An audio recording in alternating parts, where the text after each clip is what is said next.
welcome everyone to the candidates night here at Townsend Memorial Hall. This is being sponsored by the Townsend Times and is being broadcast on our cable network. So for those of you who are at home, hope that you will watch this. And we're going to have the basic form. I should identify myself if you don't know who I am. I'm John Barrett, the Deputy Moderator, also Cemetery and Park Commissioner. The format we're going to use tonight is one where each candidate will have 3 minutes for an opening. I'm going to use my cell phone to time it. So if you hear an old Model A horn go off, that means your time is up. Otherwise, I'll direct you.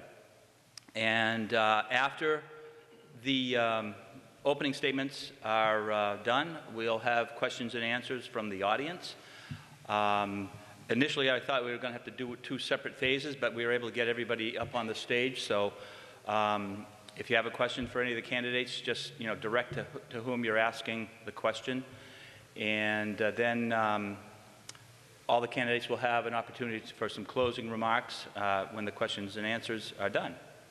So I just encourage everybody to maintain the decorum as our town moderator would urge. And I'm sure we'll have a good discussion tonight and get to know the candidates for our town offices. I can't stop without thanking all of the candidates for putting their names forward and running for office. It's very important for our town democracy that people participate, and I'd encourage all of you out here, many of you already are participating, but other folks back at home, please get involved in your town government. So with that, anybody have any questions of me? All right, then I think we can start with the opening statements, and I guess we'll start with the Selectman. I'll just go alphabetically, so I would ask Ron Dion, a candidate for Selectman, if he could give a opening statement. No. You don't want one? Yeah. No, you can do it. I think we got to pass the mic. We were going to do it from the seated. Like the sound of that anyway. Yeah.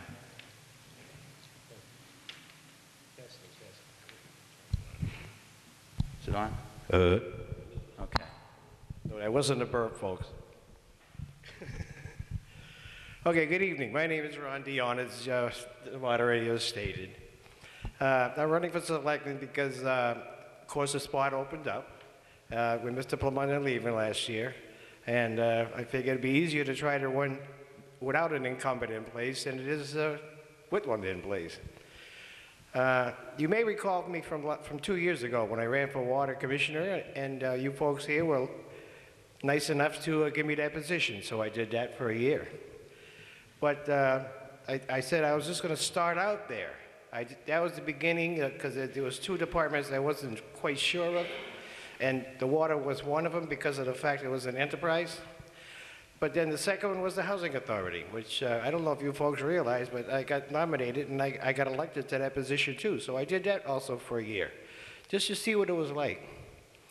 But I've been following town government here for a little less than 3 years that I've been here. My anniversary is next month for 3 years. And I found that the way that the structure here, based on my knowledge of government, wasn't quite the way it should be for the taxpayer.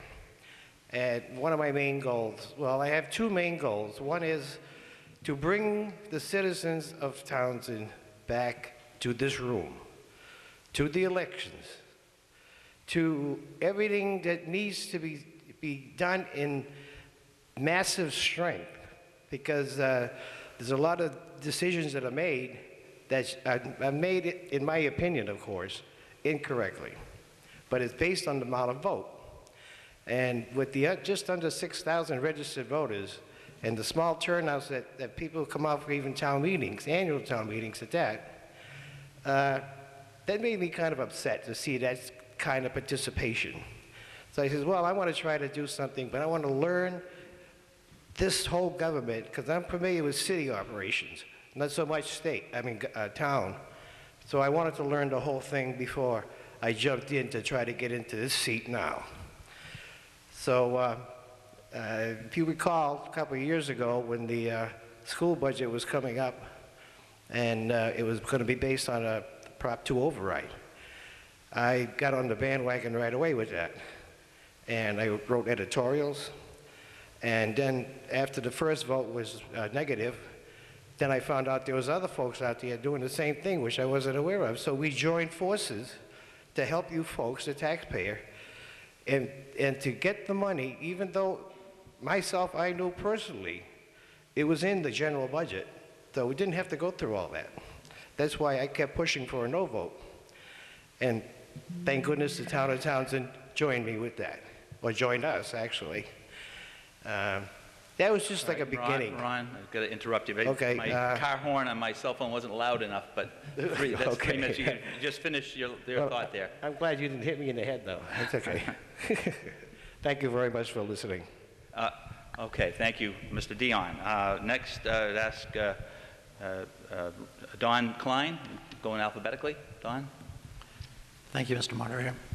My name is Don Klein, for those of you that don't know me.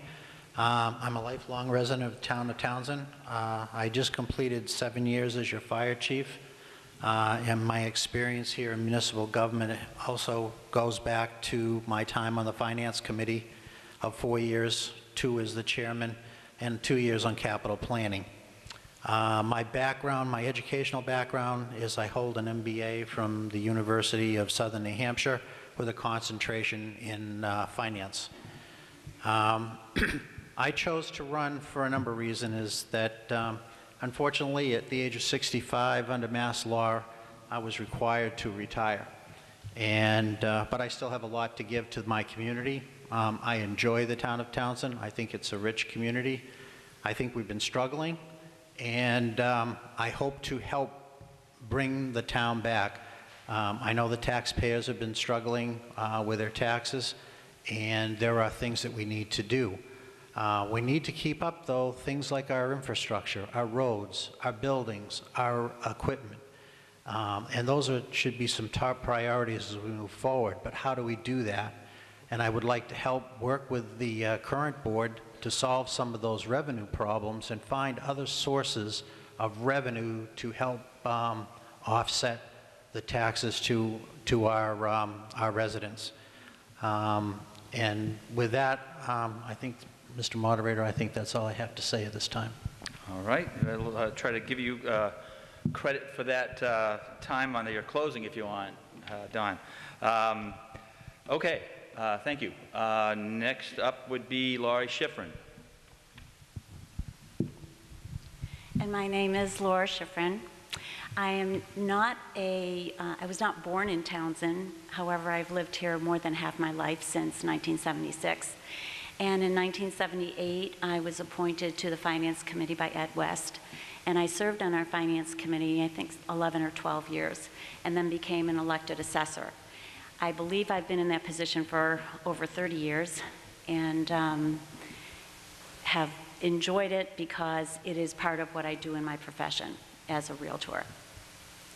I believe in giving back to my community. I've also done the Townsend Housing Authority for many years and was part of the expansion of Atwood Acres.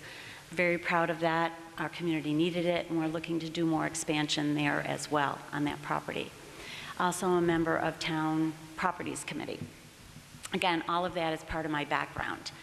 Now, why this time in my life to come and do or try to be a selectman again? I tried to run in the early 80s and probably didn't have as much experience with the town as I should have had at the time.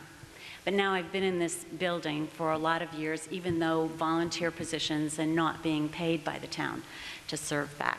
I also show that as a role model to our children. My son was on the planning board, my daughter was on rec. So you always have to give back, and we need a lot more of that involvement here. I am a trained mediator and negotiator. I face challenges each day in solving different issues. I've learned most important is to listen and to assess all the facts, the pros and the cons, and basically work as a team. I would be very proud and humbled to be able to work with Sue and Colin and all of the town staff, I believe, have been very good the past few years. We've had a lot of compliments on the staff and the accomplishments of the town. So yes, there's issues that we have to face, but we face it as a team. We respect each other's opinion, and we come to a conclusion that hopefully is the best for the grassroots, all of us in town, the taxpayer. To me, I'm always looking for what is good for the values in town. We all have an investment in the community, in this community, in home ownership, and we want to be able to do things that are that's going to keep our value up for the future. Sorry about that. Do I get some credit too for? Well, you did really good. You're 14 seconds left, yeah. So I'll cancel the horn. All right, our next candidate for Selectman is Carolyn Smart. Carolyn?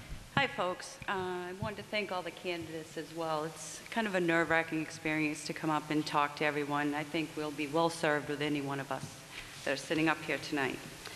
So for those that don't know me, my name is Carolyn Smart, and I'm running for the Board of Selectmen. As some of you may know, I ran for the position last year and spoke at last year's candidates night.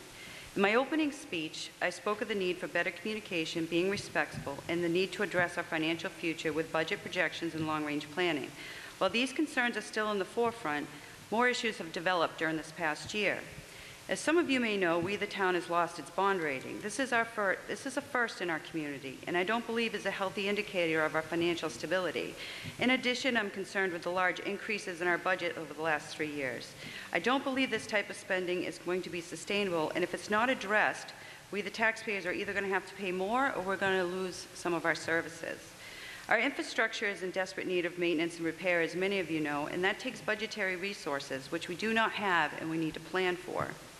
We as a community need to have a serious conversation about what direction we're heading in, and we need to know what our goals are and put together a strategic plan how we can get there together. Folks are still having a tough time, and it's time we start talking about how we can better the situation for everyone. Another issue I'd like the opportunity to work on is bringing back the support services needed for our volunteer boards and committees. I've seen many people come in before the Selectmen this past year and have been disappointed in how they were treated. One of the town's best resources are the volunteers that give of their time and their talents for our betterment, and they need support, assistance, and deserve respect. I'm not a politician, and I'm not very keen to the idea of telling people what they want to hear. I believe in outlining all our problems, putting them on the table, building consensus, and being consistent in practice. I have little tolerance for fear politics and misleading people. The residents in this business and businesses alike of this town have been very generous and deserve the best. And while I cannot make any promise of being able to solve the problems we're facing, I promise to serve with integrity and respect if given the opportunity. Thank you. Okay, thank you. A hand for all the candidates for Selectmen. And now we'll go on to the town clerk position. Again, if my alphabet's correct, Nancy Raposa would be first alphabetically. You're right next to each other there.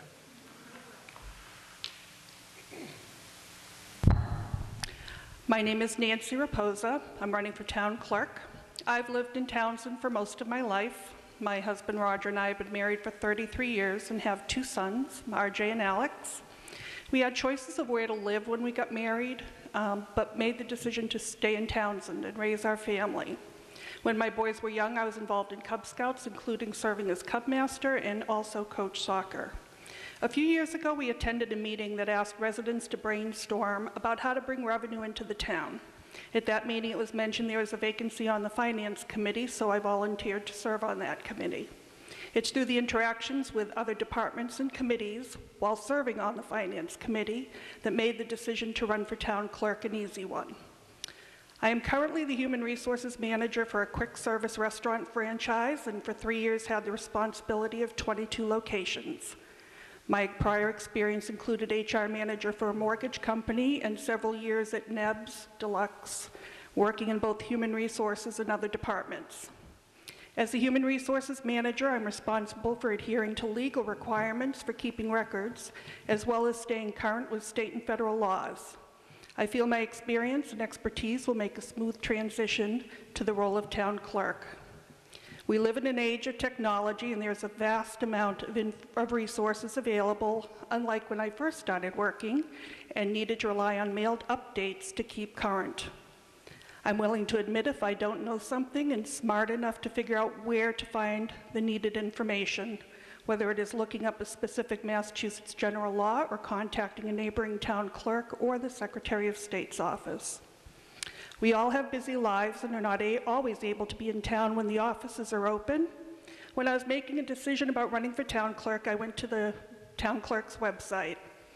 There wasn't any information posted on the process, deadlines, open positions, and actually it was at a Board of Selectmen meeting that I attended that the information was asked to be put on the website. The website is a valuable tool that should be used to post information as well as meeting agendas and minutes for all boards, committees, and commissions. The town clerk's office is fortunate to have two positions, the clerk and the assistant. The office should not be closed during regular business hours. The town clerk and the assistant should take turns attending seminars or workshops so the office remains open. A critical piece of the position is the customer service. I pride myself on treating everyone who comes through my door, calls me on the phone with respect and in a professional manner. I believe in confidentiality and discretion. Hopefully there will be many questions for me as well as the other candidates here tonight, and by the end of the evening you will have the information you are looking for to make a decision about who to vote for. Thank you all for taking the time out of your day, either by being here or watching at home. Wow. That was the best timed one so far. Is there a prize for that, John? All right, next candidate for town clerk is Kathy Spofford. Hi, my name is Kathleen Spofford. I am currently the assistant town clerk and running for the position of town clerk. I have worked for the town for 9.5 years, starting my public service career as the administrative assistant to the Board of Health. As assistant town clerk, I perform the responsibilities of the town clerk in her absence. Over the past 6 years, I have become a notary public and a commissioner to qualify. I am in the process of earning the status of certified municipal clerk and have all my experience credits and almost half of my educational credits towards that goal. I am an associate member of the International Institute of Municipal Clerks, a member of the Middlesex Municipal Clerks Association, and the Massachusetts Association of City and Town Clerks. Working in the town clerk's office is great. It's busy, there are always new things to learn, and the laws are being tweaked and changed constantly. There are so many functions in the office concerning elections, vital records, voter registration, census, open meeting law, ethics training, dog licensing, marriage licenses, record keeping, genealogy, to name a few. Not only that, we are the information office of the town. New residents come to us to find out where to go for this and that, and if we do not know the answer, we try to find it for them. I am the familiar face to those who come in the office of the town clerk, and I'm asking that you vote for me to continue to be that familiar face and to vote for me, the person with experience. Thank you. Okay. Thank you for all the town clerk candidates. And now our next group is the water commissioners. And going alphabetically again, Mike McEachran would be up next.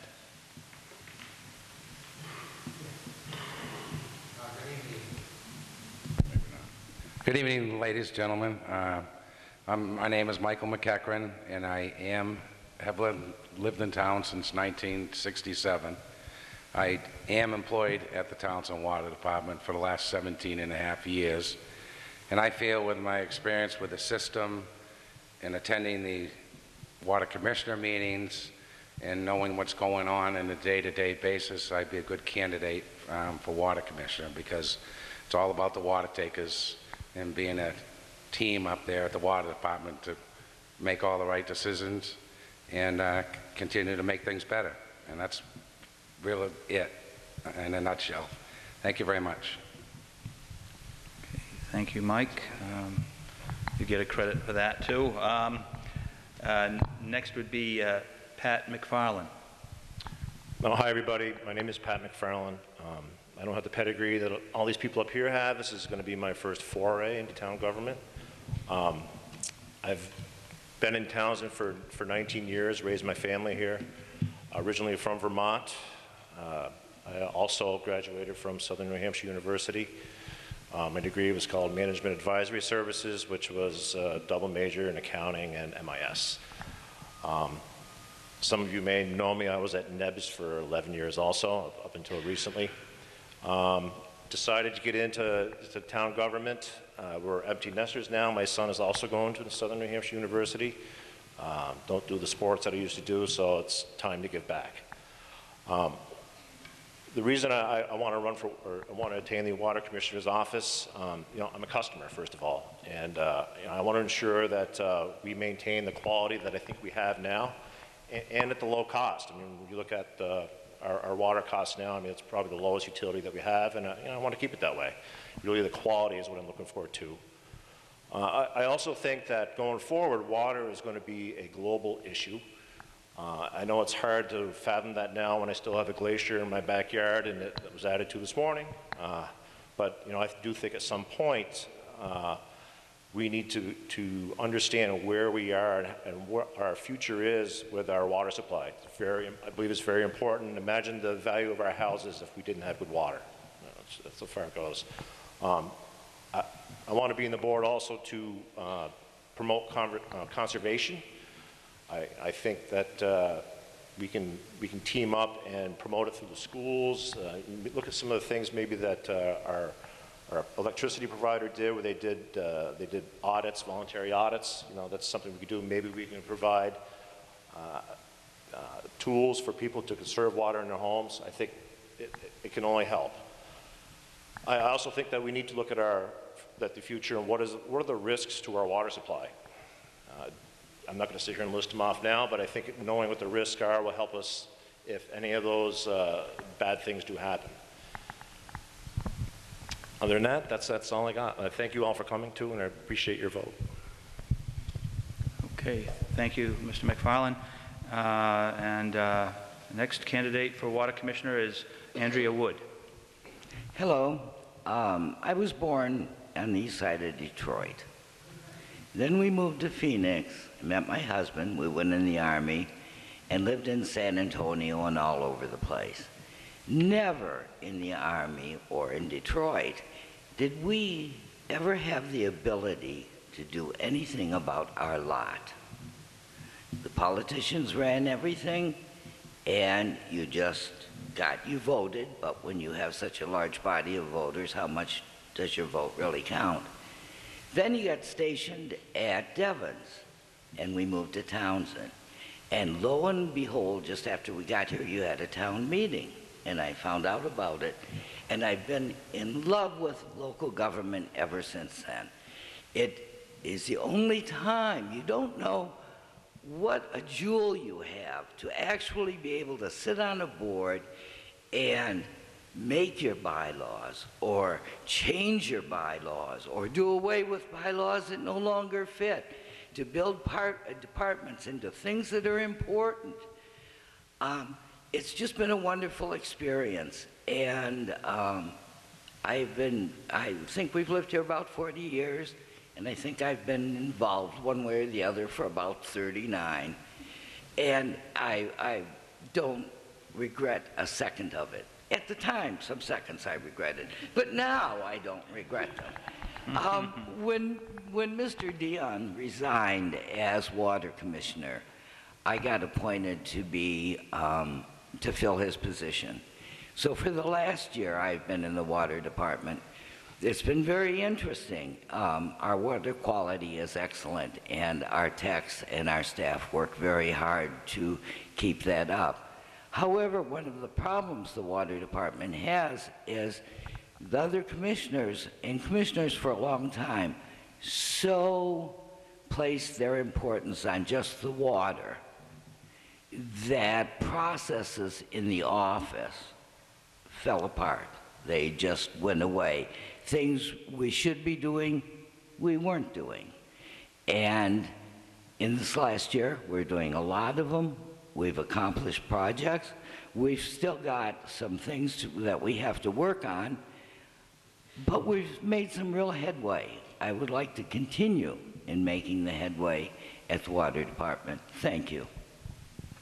Okay, thank you, Ms. Wood.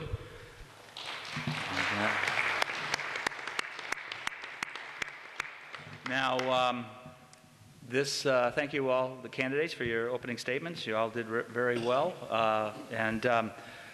What we're going to do now is go into the question and answer phase. Again, we're asking that the answers, the questions can be as long as you want, but whoops, see, you had some extra time there, Andrea. But we try to limit the answers to 3 minutes, if you can, and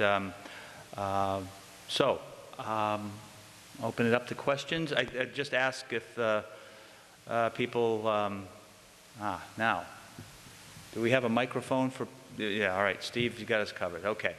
I guess I would treat this like town meeting, ask that you identify yourself and then direct or note who you're directing your question to, and then pose your question.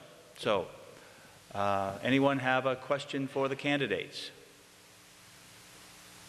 Sir? I should know your name. It's Todd Melanson. I live in Clement Road. I guess my first question is for Mr. Dion. You tout that you've been involved in things like that. I have a concern where you step down from the Water Commission, and I don't know why, but where the Water Commissioner's position is a little bit less involved than what you're trying to take on as Selectman, that does give me a moment of pause. If you could direct, what you can or what you, in that regard. And then you also state knowledge is a big part of your commitment. And under one of the biggest things facing water districts or water departments today is something called the Sustainable Water Management Initiative. And to be able to respond to that, to what you know about that in the time you spend at the Commissioner. Thank you. Okay, Mr. Dion.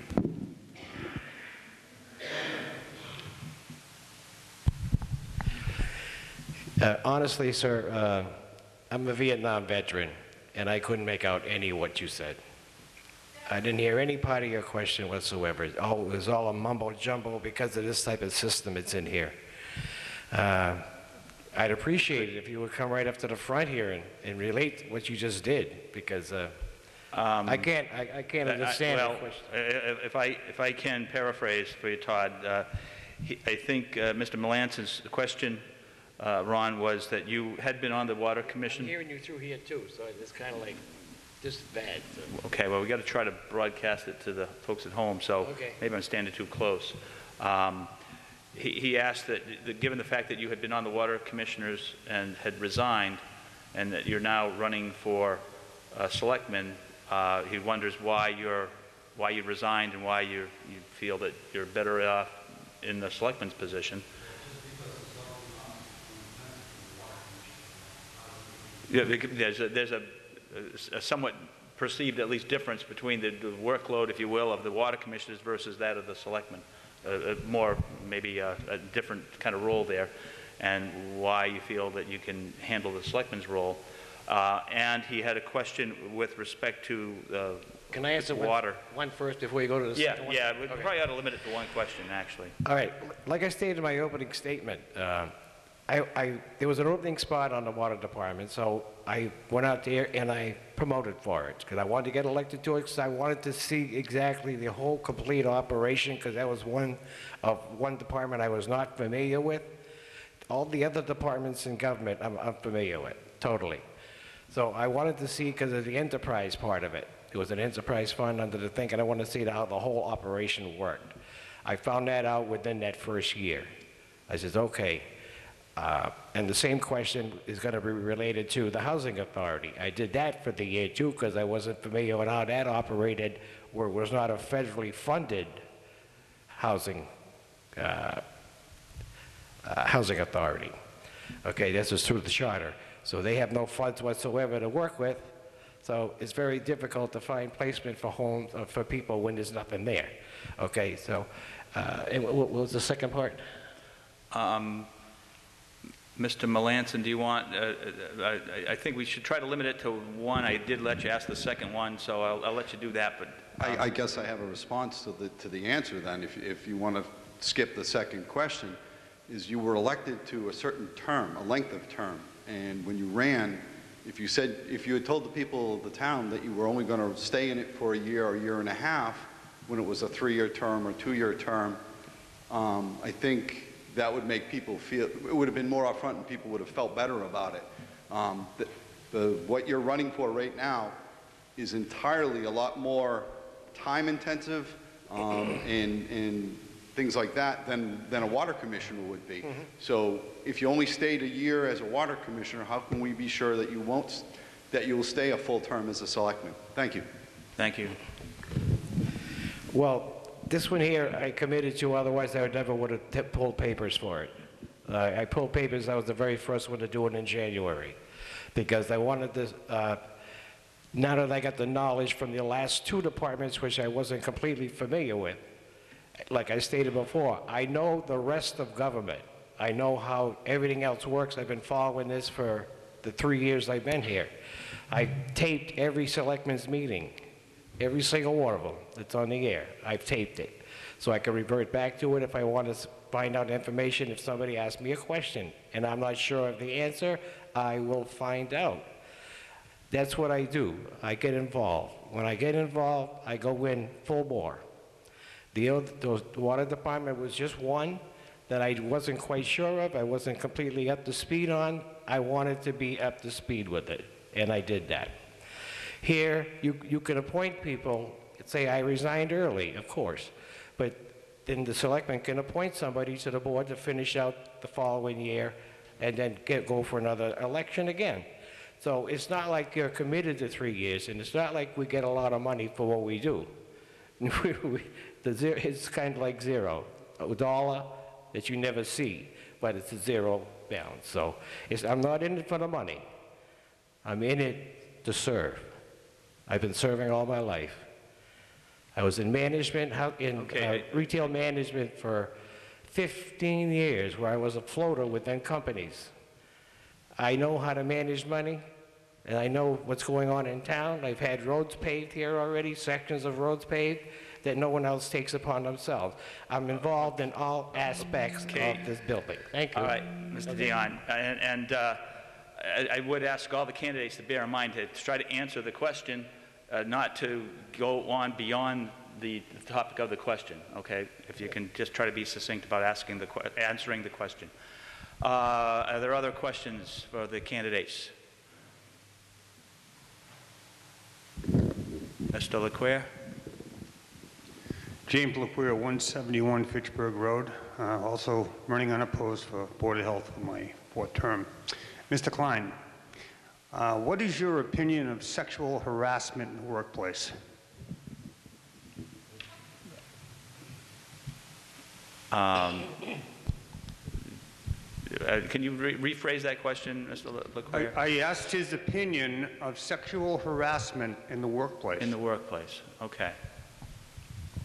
It shouldn't be tolerated. Just as it's not tolerated in the private sector, it shouldn't be tolerated here.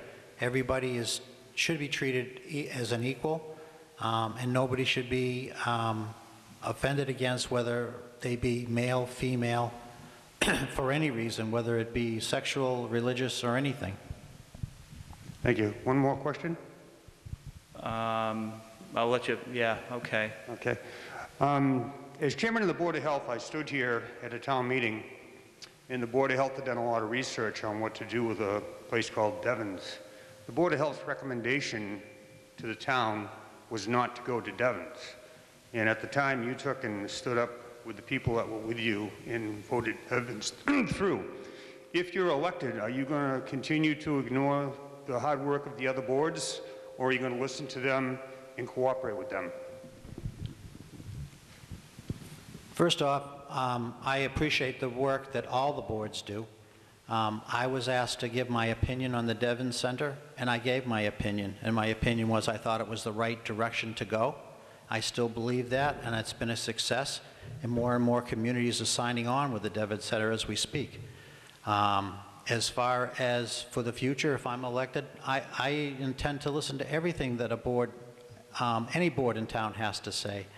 And I will give my opinion concerning that topic, whatever the topic may be, and it will be my opinion.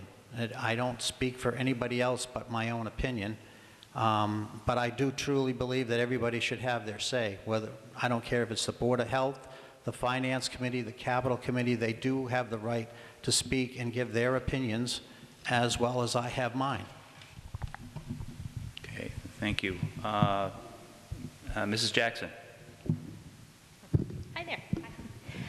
I have a question for all of the selectmen. Maybe you want to change up the rules and just allow a 2-minute answer. I think it can be answered.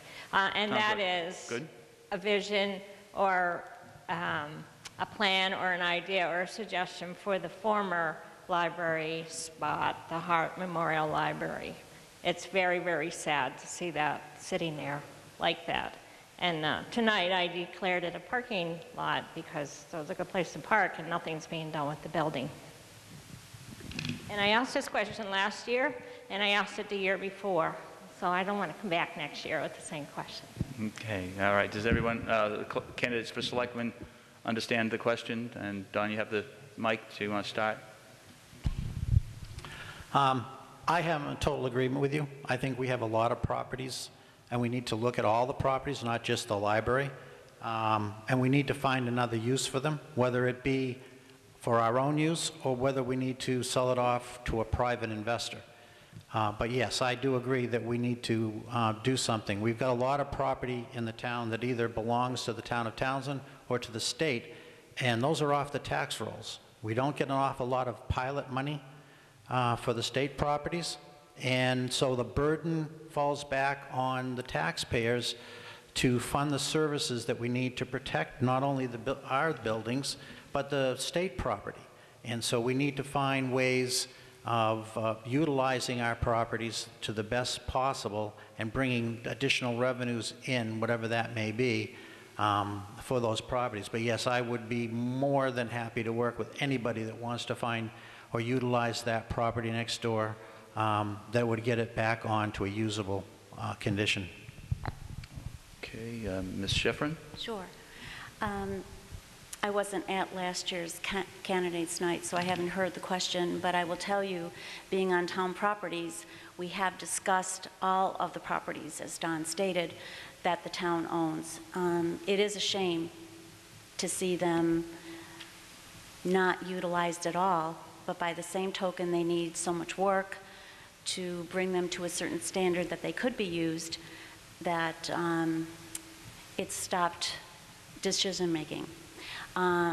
There was an RFP that went out for that building as well as the bank building, and that didn't materialize into anything. So I don't want you to feel like nothing's been done, because the town properties has been discussing and trying to put it out there so that something could be done with them, but it just hasn't materialized yet. But it's been at least 4 or 5 years, I know, that we've been discussing them. Okay, thank you. Ms. Smart? Hi, Jane. Yes, I was here last year, and that's just when the RFP had come back. And I know Town Properties has been working really hard at looking at the different properties.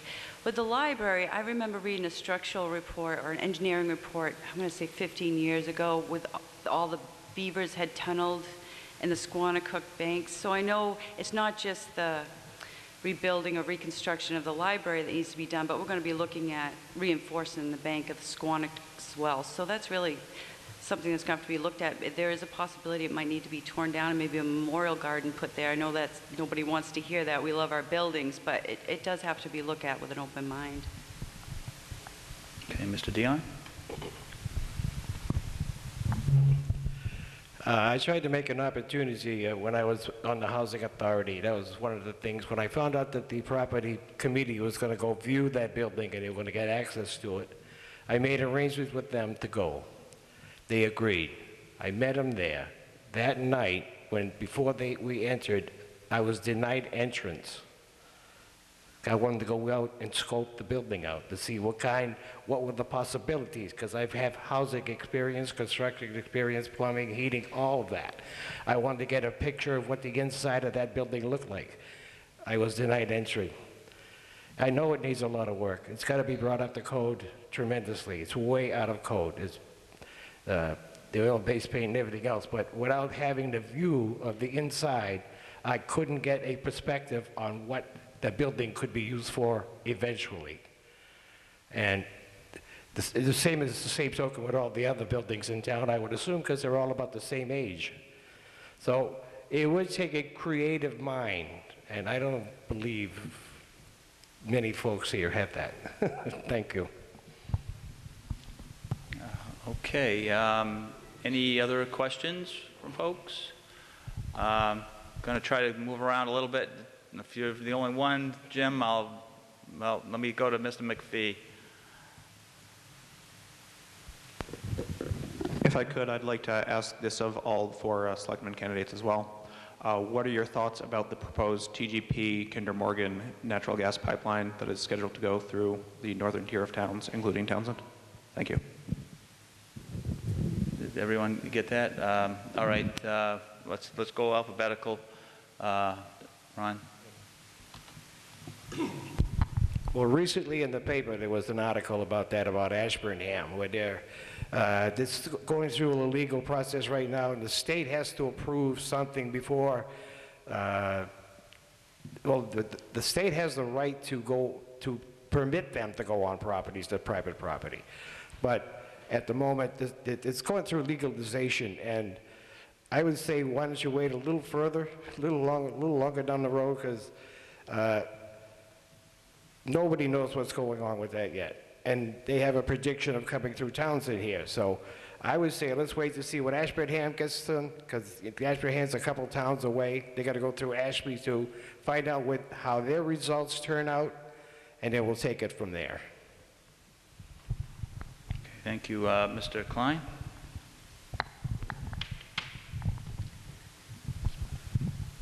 Now, I know probably least about the pipeline, except for what I read in the paper.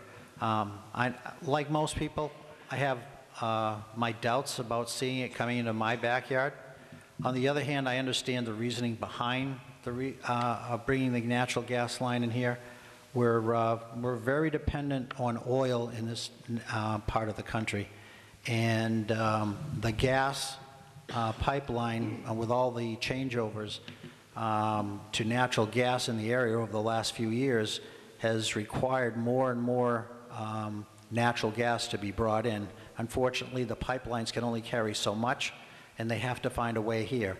I don't believe that at this point in time, with the information that at least that I've seen, is that it's a given that they're going to try to bring that gas line through this area. I think they're just scoping out the areas, the different alternatives they have, or where to bring the gas line through.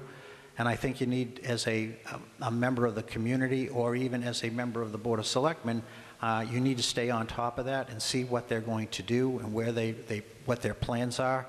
I know I have some property in northern Vermont, and the Trans-Canadian gas line actually runs by my property, and I have never heard of a problem with the gas line up there, nor have I seen any damage that the gas line has done, other than they have a path just like the power company lines do that runs from Canada down here into New England. Okay, thank you, Chief. Laurie? Sorry, Ms. Schifrin? That's okay. I answer. Yeah, it is a new topic for here, I guess as of January, February timeframe. And it is a large company that is trying to bring more natural resources to our area. Boston is already up and running. So it's Texas and Boston, and the company itself, the conglomerate, is doing really well. They're making big profits. What does that mean for us in the future? Does it mean that there may be lower costs for heating resources for our community? We don't know that.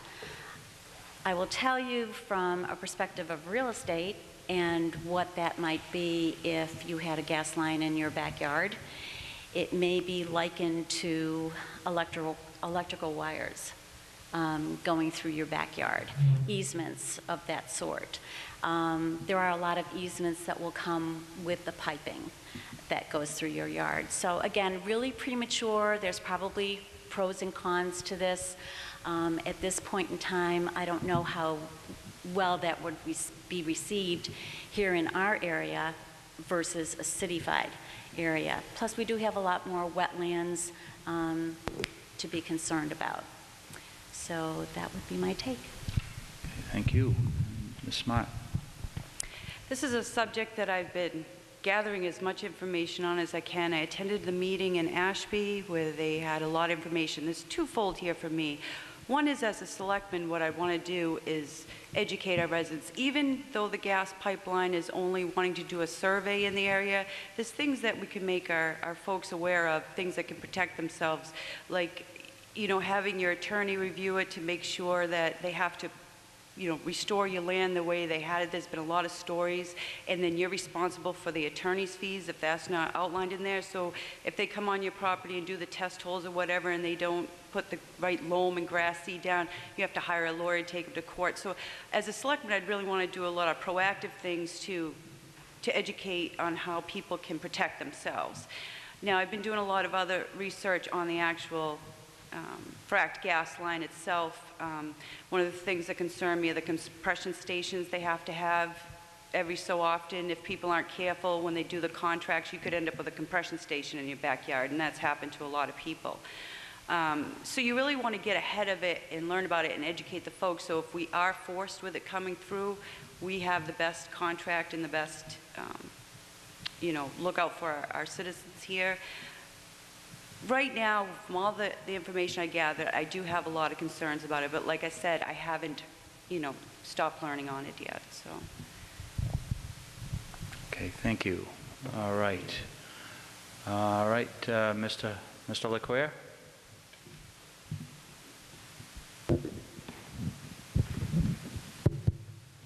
Yeah, I'm going to ask Caroline a question. The Board of Health has an article on the warrant as far as taking the town to weekly recycling, which we feel is very, very important for the education of our skilled children in our new school, and also for the convenience of people to be able to get rid of their recycling weekly and keep the tipping costs down.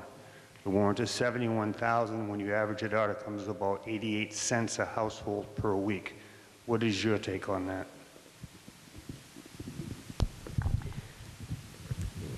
I think it's up to the folks if they'd like weekly recycling and they want to pay for that. That should be their decision. As far as a Proposition 2.5 override to fund that cost, again, that would be up to the folks, but I would have to say no. We have a lot of debt coming up and a lot of increases in our budget. But again, that ultimately is the Townsend residents' decision. I think a lot of people would like to see weekly recycling. Personally, I don't have an opinion on it, so I think it's up to the folks in town. I think that's a question I'd like to throw open to the other candidates, too. The other candidates want to respond to that? The question was, I guess, would you support the Board of Health article that would provide for weekly recycling? It would require a Proposition 2.5 override that would work out to about 88 cents per household? All right, that's the item that's going to be on the ballot, isn't it? The $71,000, I believe. It's what it's going to cost per year for the extra week, right? Okay. Well, I live in elderly housing, so I don't have to pay for my trash pickup. So I guess I have to follow what Carolyn was saying. I'm going to leave it up to the people to decide that. Personally, I don't know. If you people need an extra pickup on just on your recycles, that's it. I know Fitchburg, they do it every 2 weeks, but they got a bigger container too. Maybe the Board of Health should be looking into something different as far as size. And I'm not going to recommend what Fitchburg did, but they went out and invested $400,000 for a complete trash and recycling set. But they've got payback big time. But I don't know if the town is ready for something like that.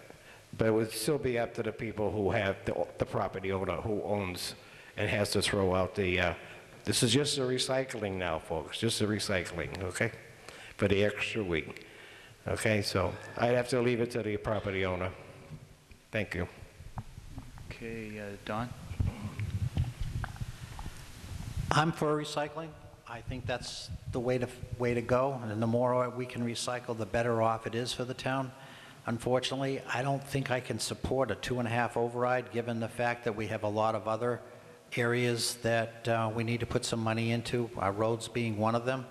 I believe that there is still a way that we can reduce our tipping charges and get more recycling done by limiting the amount of rubbish that we have to put out every week.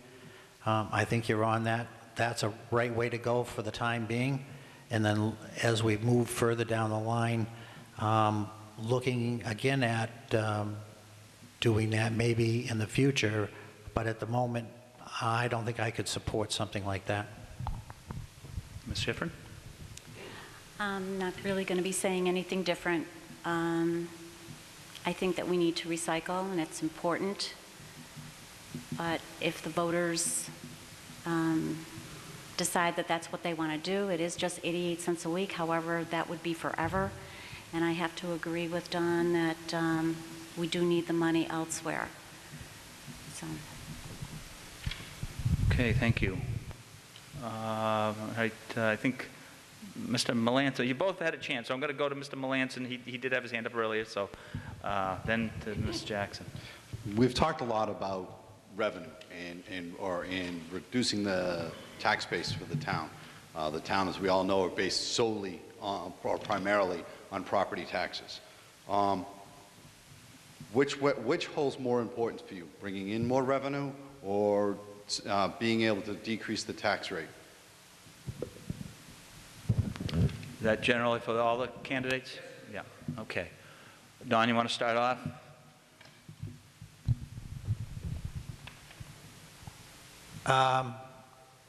I think they go hand in hand.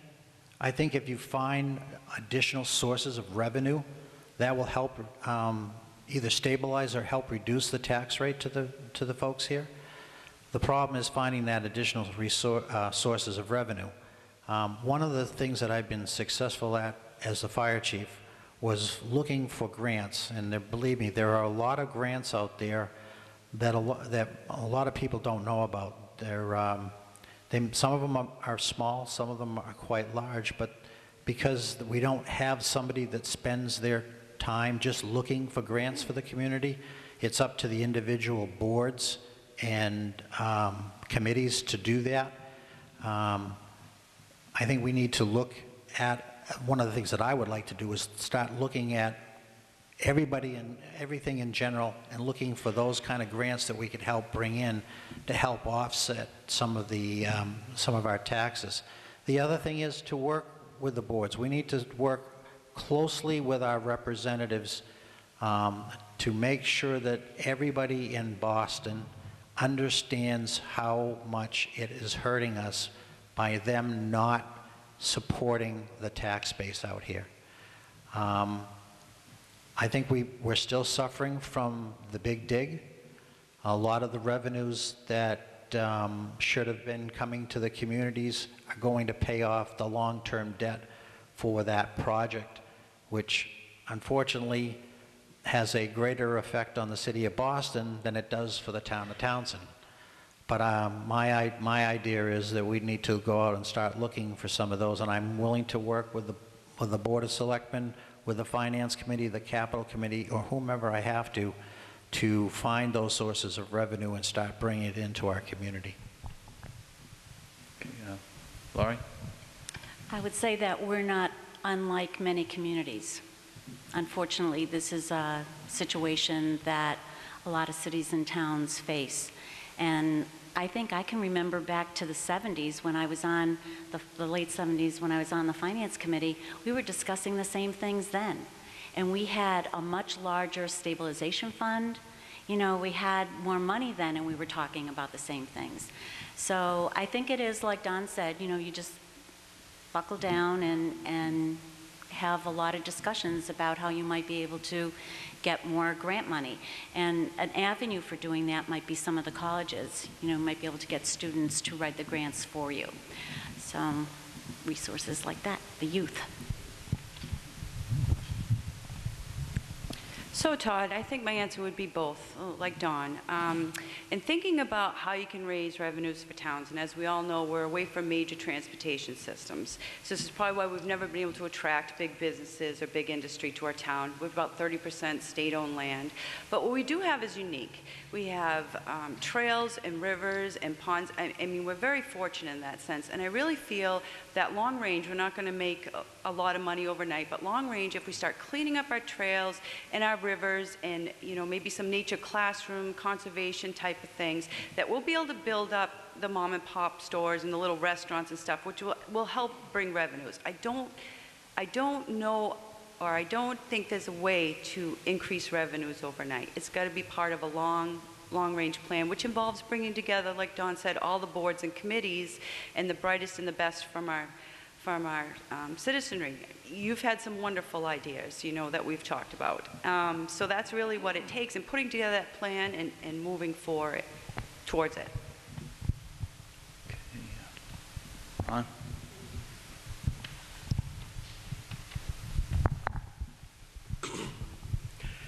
I don't believe we have to raise taxes here in town. I think the key word here is called growth. We need growth. We need people to take some of these land that are barren and not being utilized and try to sell it and try to build homes on them, because that's where you get you build your base, your tax base from. Secondly, when I look at the free cash that this town gets every year, in other words, the free cash is certified by the state in the fall, and when they have $950,000 of unspent money, I think they have enough to give a little property tax ease here to the property owner. I mean, you have your automatic 2.5% that's required by state law anyway. Every year, your taxes go up 2.5%. I particularly don't like that per thousand rate that's done in December every year. I don't think there's a need for that, and I will try to curb that somewhat for a while. Give the folks some relief, because if the school goes through, the property owners are going to really be hurting for the next 25 or 30 years. Thank you. Okay. Thank you all. Now, Ms. Jackson. I have two questions, but I'll just ask them one at a time and give some other people. Tell me about what you think about the rail trail. Would you support it or encourage it to grow? And that may include town revenues or not, but where are you on the rail trail? Okay. That's for all the selectmen. Ron, you want to start? Go right down the row there. Okay. Well, I recently had a call from a gentleman that represents the rail trail, Mr. Mann, and he gave me an update of what the status was at that. I personally don't have a comment to make on it particularly. I think it's still based on, at the moment, there's a 60-day waiting period. I believe he said something about a 90-day where they have to purchase it for $1, buy the whole trail for $1 from the railroad, and then they have to do fundraising in order to pay for, they're going to be paid for themselves. I don't think the town is involved in this anymore, because they don't own it, and the town already rejected to put out a lease on it, so now they have to go out and do it on their own. And it looks like they're succeeding at this point, but we're going to have to wait to see the results in 60 days if it gets approved by the, I guess it's B&M Railroad that actually has control of it. Okay, thank you. Okay, Ms. Smart? So I was a little embarrassed last year because I wasn't sure at candidates night, I wasn't sure where the process was on the rail trail, and I went to a meeting for the Squanicook Railways, which Don Klein sits on the board, and he's going to be able to give you a lot better information than I can. But What I understand is the MBTA is putting an RFP together to send the land out to bid, and the nonprofit corporation is going to be bidding on that and working out a contract with them. So in that sense, the selectmen are done in that part of it. Oh, sorry. Yes, That's done by the boards now. Go ahead, Don. As Carolyn said, I do sit on the Rail Trail Committee on the Board of Directors. No. I don't believe that any of the town funds will be necessary. I think they're now a nonprofit organization, and as you stated, we are working with the MBTA and their subsidiary to get a lease.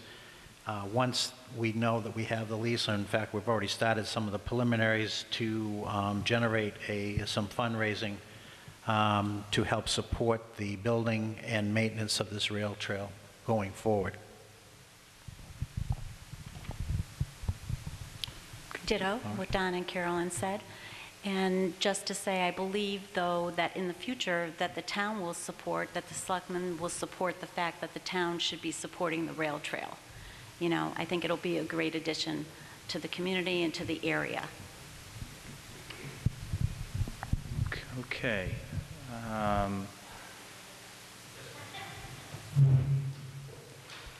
Going back now, the rest of you can ask questions. It isn't just limited to Ms. Please Jackson, do. Mr. I Blanchard, like to Mr. talk, LaQueer. but please, I guess I'd like to follow up a question. We were talking, Dion mentioned about the unused properties in town and things like that, that are stating unused. I guess I'd like to follow up with all the selectmen.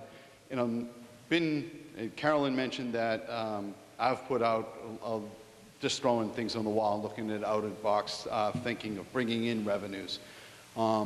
What's your stance on potentially talking to DCR about reestablishing activities inside of the state-owned land that, even though we don't get tax revenue from, potentially it's something that we could build upon?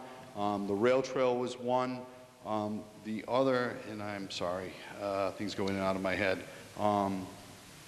but that sort of out-of-box thinking is things like maybe potentially holding what are popular with a lot of towns are, and Mr. Klein, maybe you could answer this with your emergency response stuff, things like microbrew fest and stuff like that, where they're more of an adult activity. I'm not looking for a drunken fest, but something that has a more adult avenue, that because the adults, to be honest with you, are the ones that spend the money, whether they give it to their kids or they go and spend it themselves. And so that's some of the views I'd like to see a response to. Thank you. Does everyone understand that question?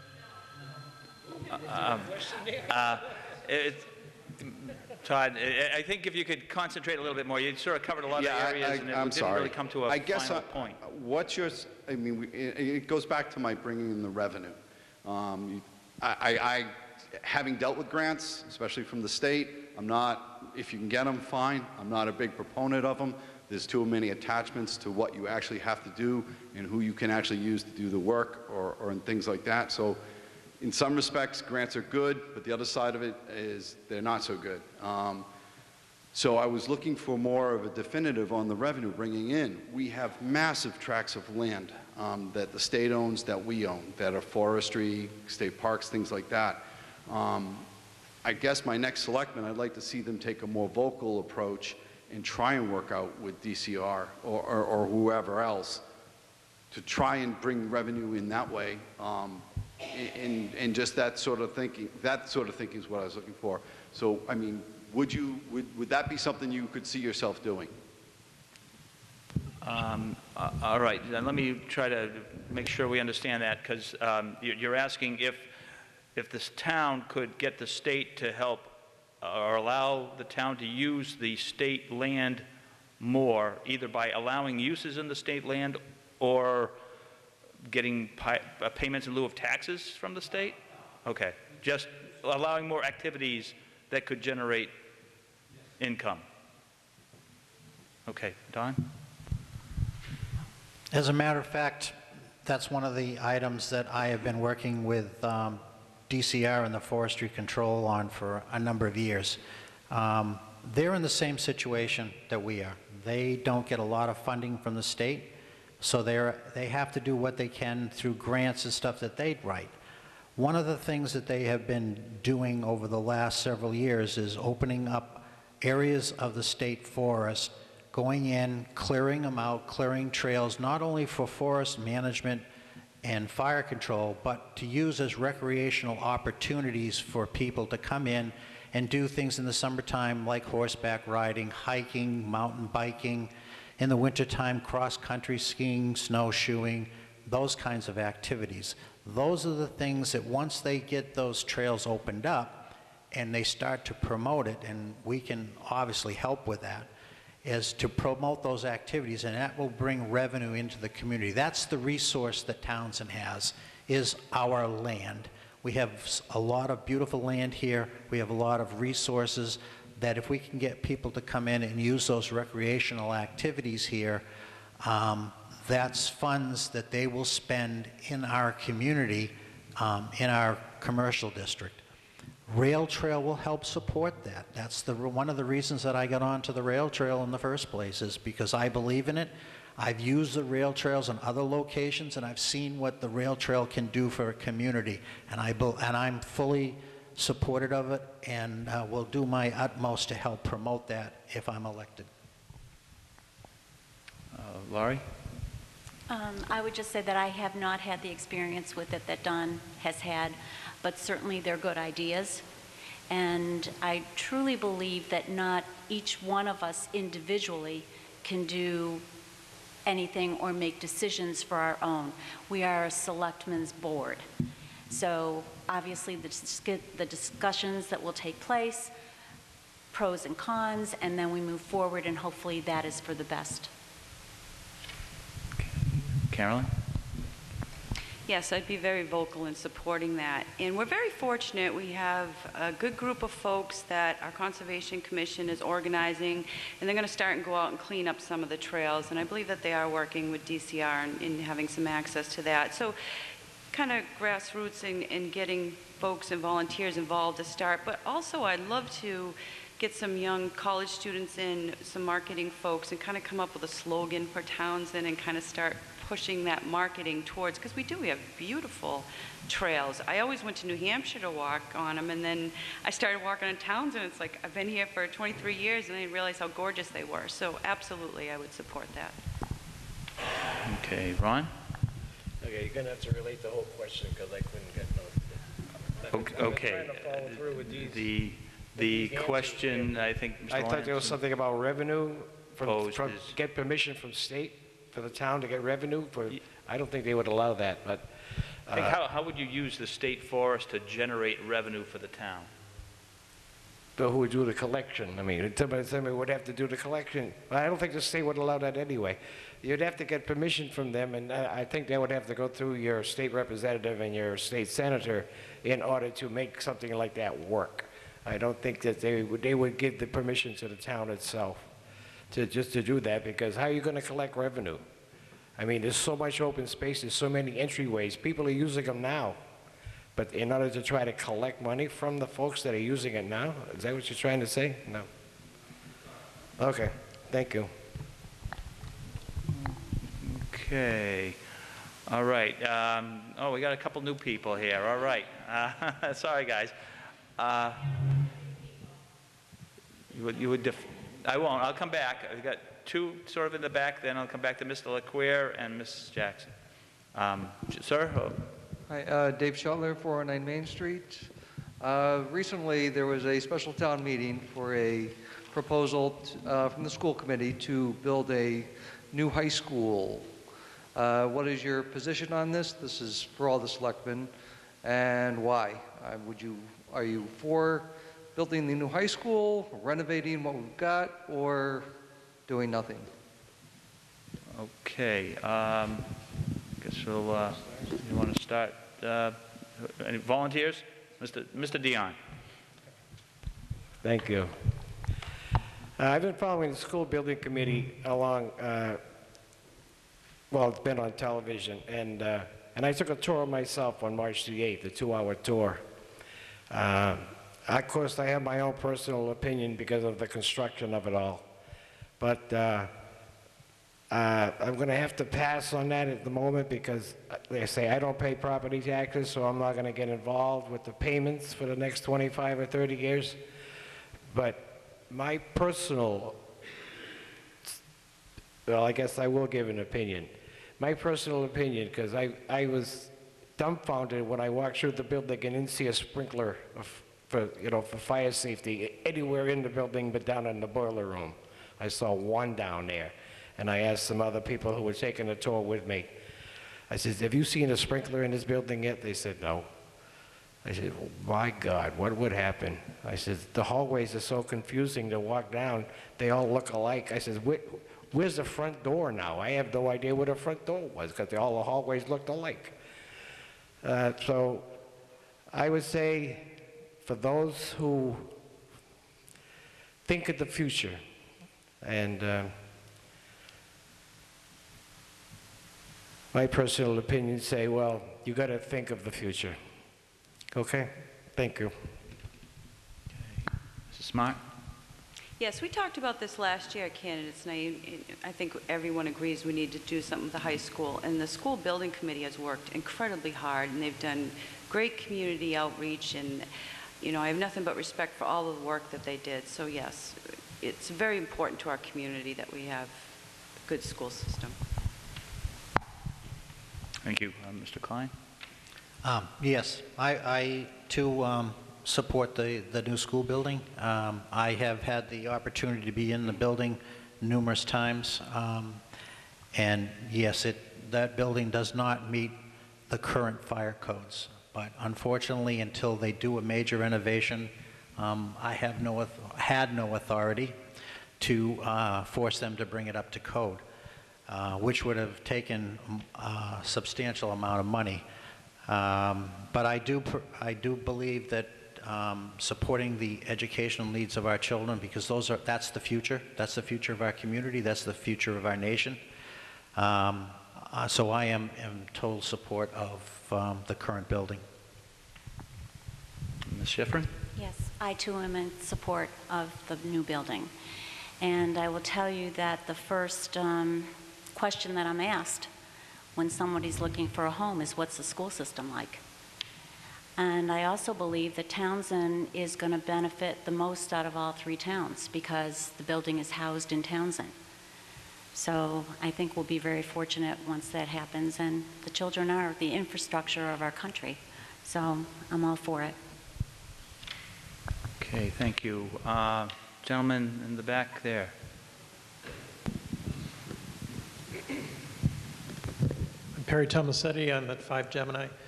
To the two candidates for water commissioner, what do you see as the top 2 or 3 issues that are facing our water supply here in Townsend that makes you want to kind of take up the position that you're looking for?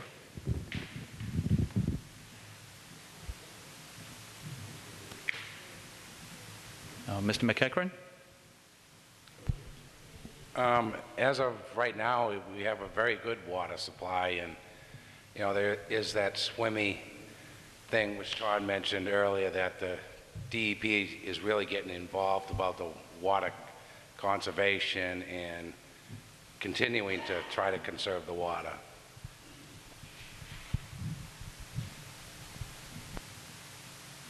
Okay, Mr. McFarland? I think that the ongoing concerns is, I believe conservation is a big one. I also believe that maintaining the cost structure, keeping it affordable, and I also believe that education is key on the conservation piece. So. Okay, thank you. And Ms. Wood? The excuse me, the regulation that he mentioned has to do a lot with wastewater and pumping out water, and they will control the amount, the state will control the amount that we use. We'll have a permit for being able to pump so much if it goes through. If we go over that amount, is this right, Don?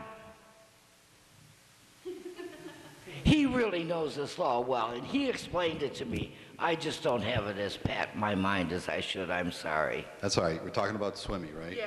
Okay.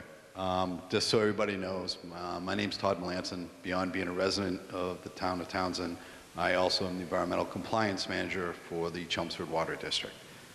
What she's talking about is the Sustainable Water Management Initiative. We are granted through the Water Management Act a right to pull a certain amount of water out of the ground.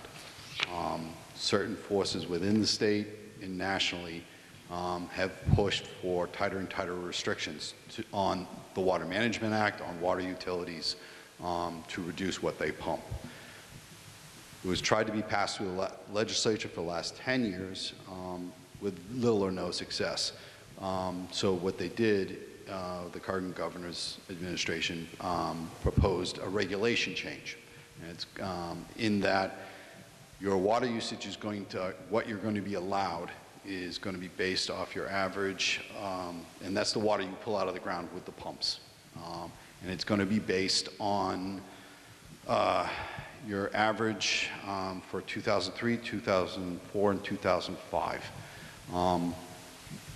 or your Water Management Act. What it does affect is if you have an additional permit.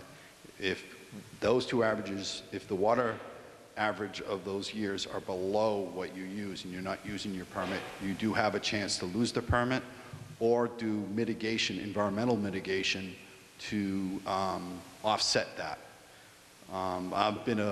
I belong to Mass Waterworks, and we've been in touch with the state and all the stakeholders in talking about this. And it is one, that was going to be my question. So it is going to be one of the most, it will affect how water utilities work and operate. As much as you would like to keep your water rates low, SWMI is designed not to do that. I believe conservation is a strong key to what you're talking about in education. There's something called the 65-10 rule. What that means is the 65 is your residential per capita. It's the gallons per person per day that you're supposed to average. You're supposed to be 65 gallons per person or less. They're talking about reducing that to 55.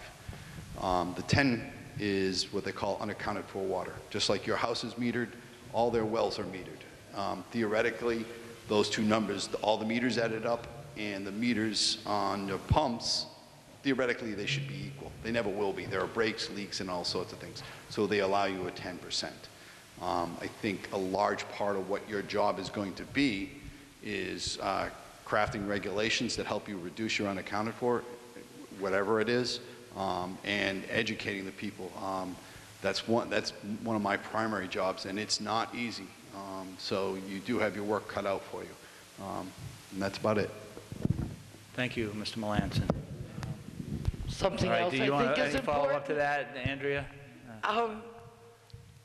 Because Mr. McEachran is very familiar with the actual workings of the water, right?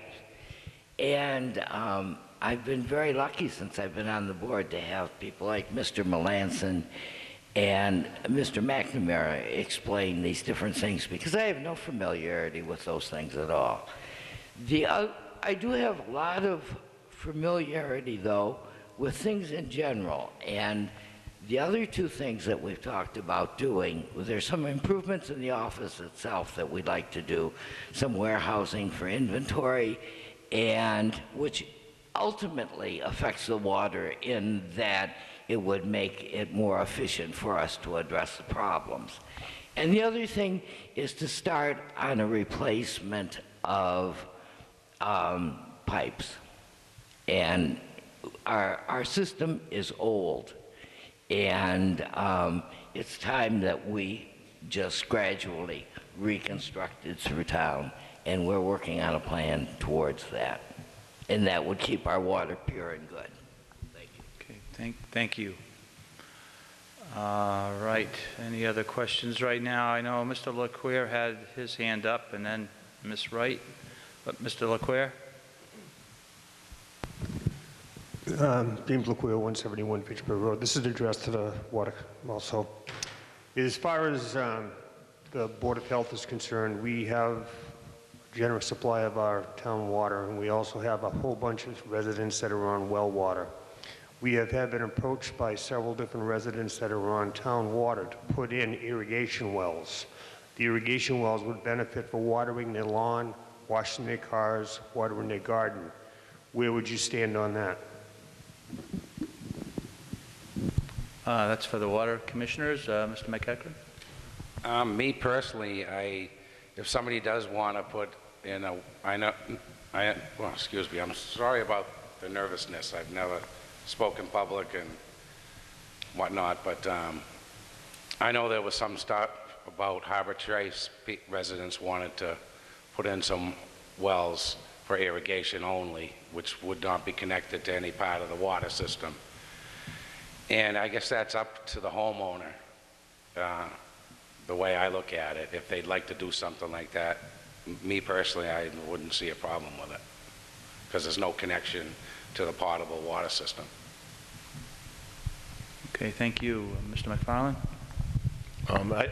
My first reaction, I wasn't aware of this before, but my first reaction would be to consider the impact of the town. It is a town resource. My first reaction was probably to say no. I probably would be against it.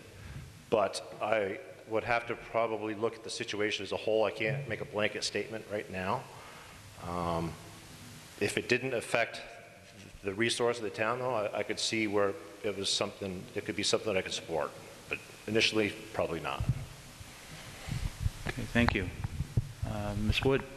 Sometime last year, Mr. Coyview came to the Board of Water Commissioners about these wells, about the very subjects that he's talking about.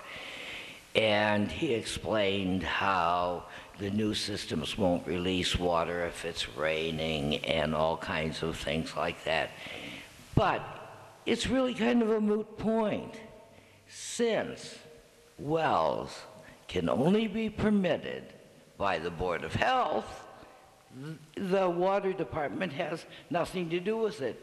If the Board of Health says no wells, there'll be no irrigation. If they say they can have the wells, then perhaps it's an issue to address at more places than now. But it really doesn't concern the water department in a sense, because we can't permit wells. Okay, thank you. And I know Ms. Wright had a question.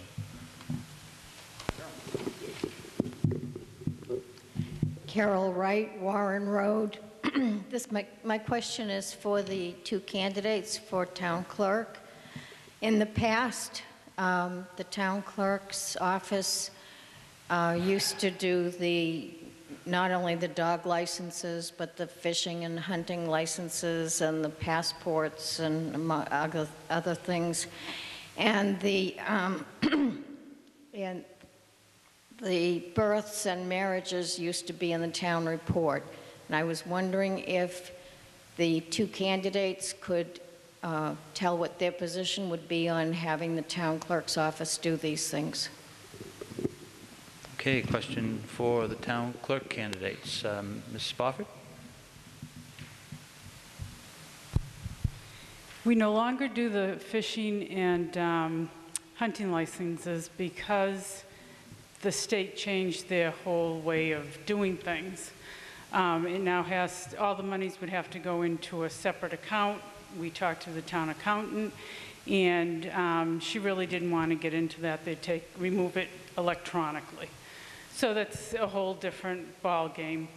As far as the passports, the assessor's office was very willing to take over doing the passports, which was great because it is a revenue to the town.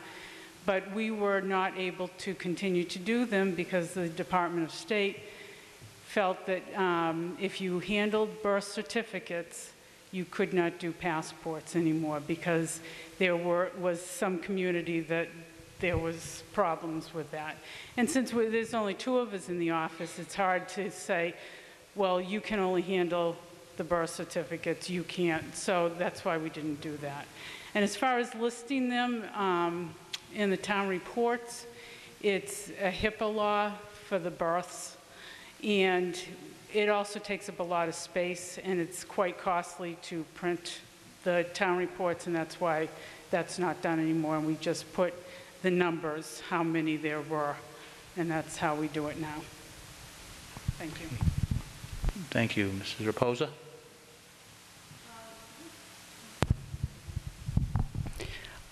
Coming from a family of hunters and fishermen, I know they were very disappointed when the decision was made for the licenses not to stay. I'm certainly willing to see if that can be changed. I'm not sure if it can, because I do know the state had come in and, made some changes. I agree it's a shame the births aren't listed anymore. It was kind of a good source of information, but, times have changed with what's allowed for information, and we have to abide by that.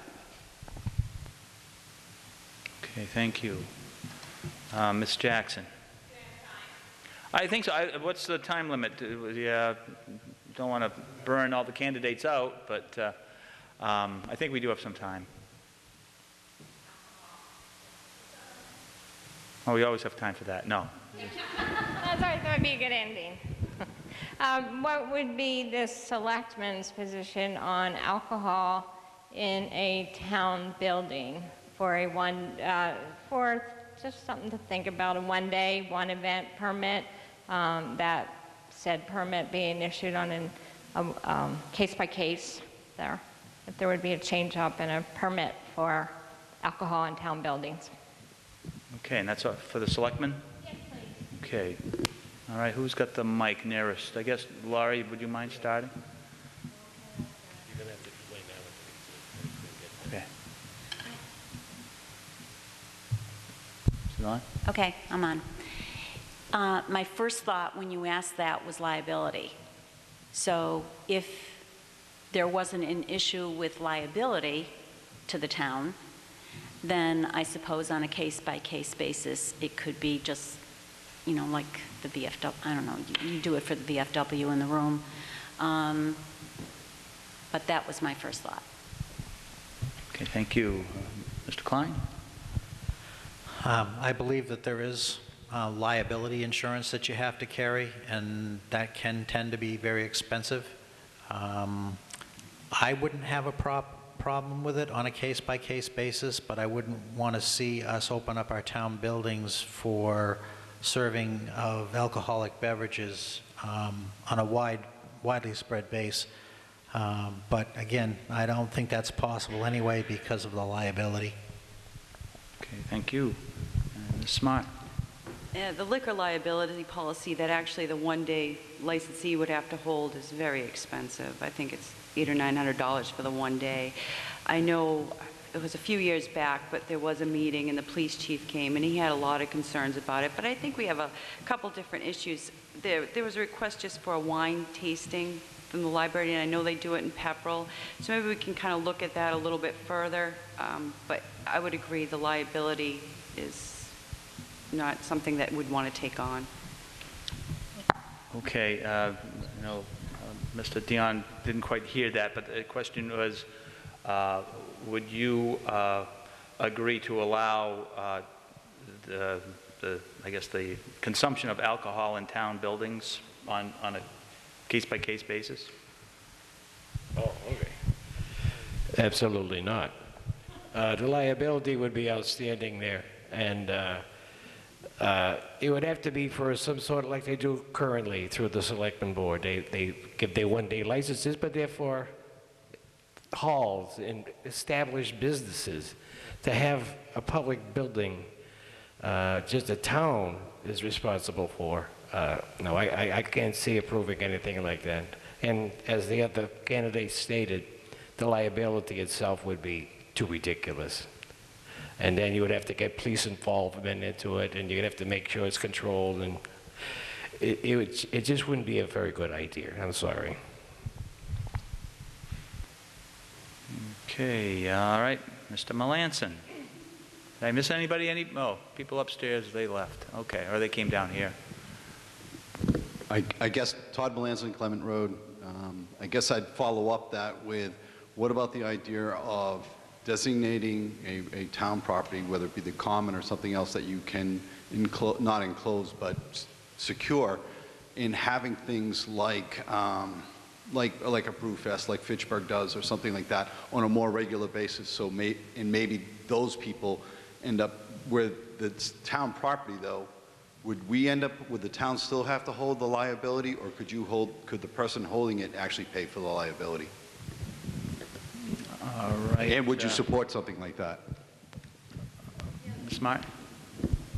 The selectmen actually authorized that on the town common, I'm going to say about 5, when they were raising funds for the 275th, the old home days. So this precedent said, I don't think anybody had a problem, but the problem was the liquor liability policy that the licensee had, not the town. We would require to be as an additional insured, so it would prevent any liability to us. And then the police chief required them to have details, and the cost just didn't seem to be, effective for them. But that's always something you can keep, open mind in the future if there's a big event coming, and we can look at that time.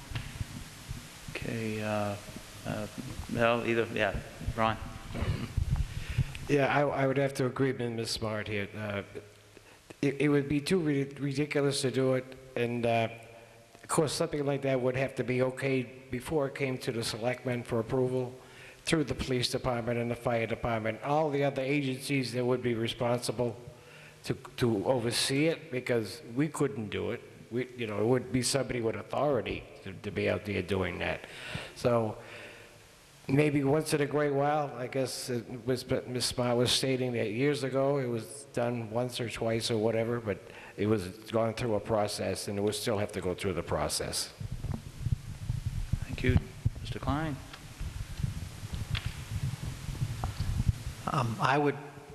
I would be in favor on a limited basis, something special, some kind of function like that. But it would have to be with a lot of limitations, not only, the liability insurance that they would have to carry, and making sure that there was the appropriate police details there, but there would have to be some other understanding with the organizations that were putting on that function, that there would be limitations on what kind of alcohol and how much they'd be able to sell. Okay, thank you. Ms. Schifrin?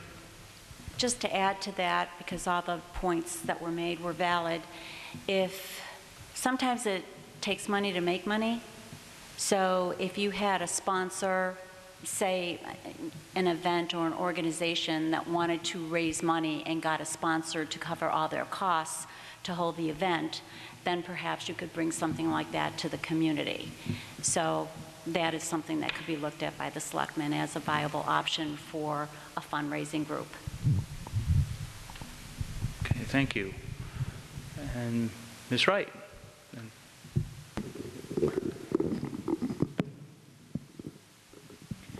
I think you're forgetting that we have an open bottle law in this town, and I think you need to go back and look at that before you go and say that you would agree with this. Okay, I don't know were you looking for a response or just a comment? Okay. I know I saw Ms. Messing's hand up. Thank you. I just, in the interest of raising revenue over the years, I'd just be curious, the 4 selectmen candidates, what would you think of, would you support or not support creation of an industrial park in Townsend? Okay, Laurie, do you want to start that one first?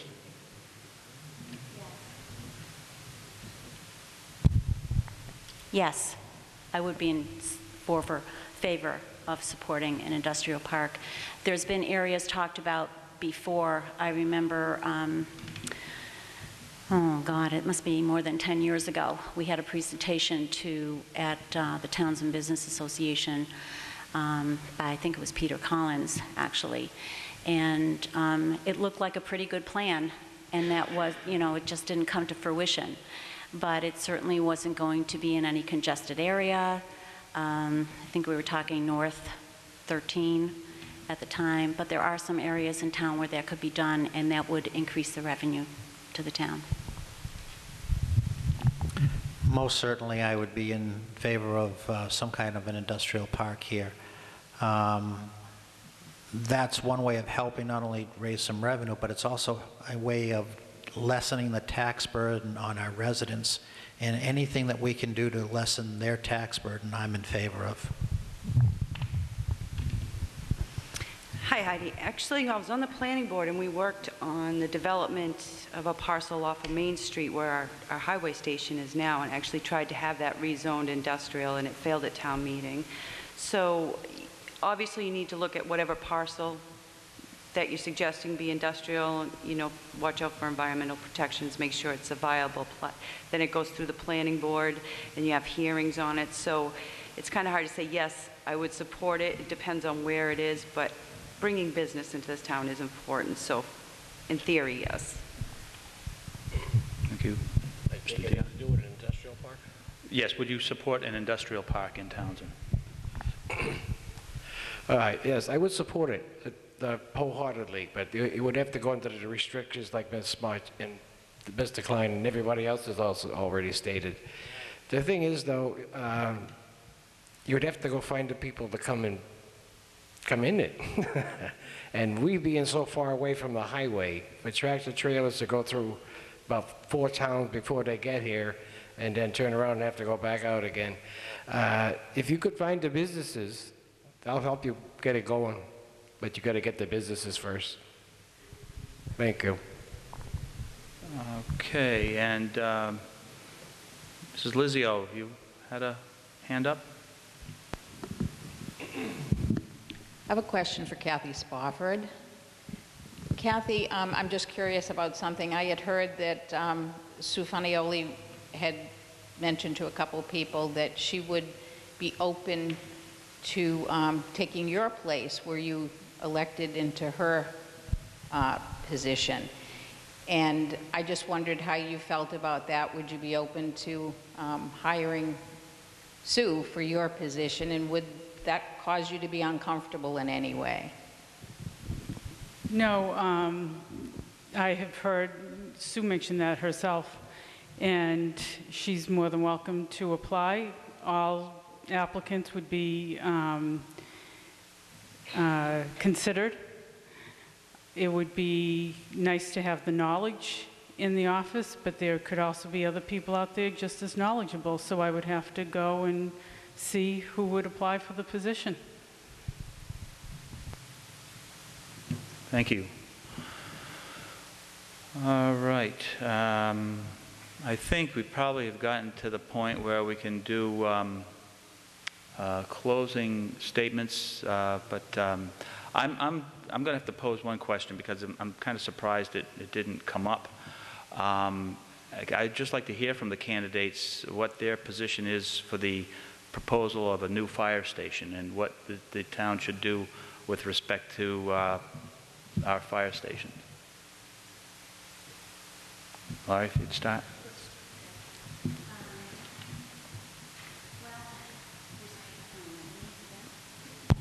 Yes, I am.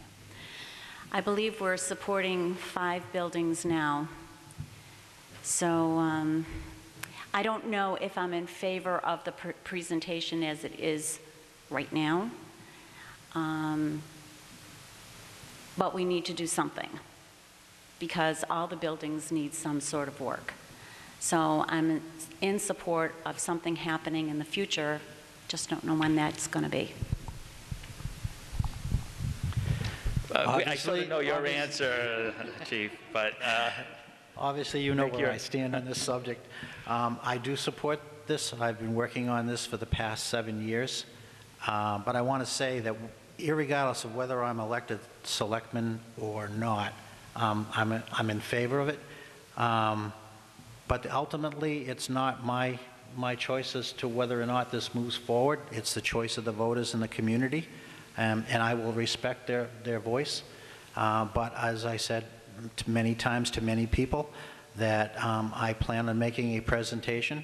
Unfortunately, I'm not the chief any longer, and I don't sit on the building committee, but the building committee has asked me to make the presentation at the town meeting, and I will do that. I will lay out the facts and the proposal as we have it, and I will leave it in the hands of the voters. Thank you. Ms. Smart. I agree. We do need to do something about the fire stations. We have 5 of them. I'd love to see them consolidated down to 2. So last spring, I did support the feasibility study to decide whether we should have 2 or 3 fire stations. I mean, I do agree with Don. Something needs to happen. What I haven't agreed with is the cost and the plan that has been put together.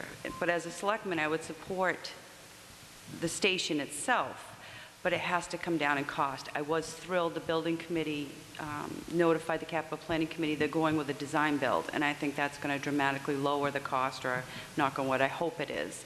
So I still have some concerns because I don't know how much the land that they're proposing to buy is going to be. We don't have a purchase and sale.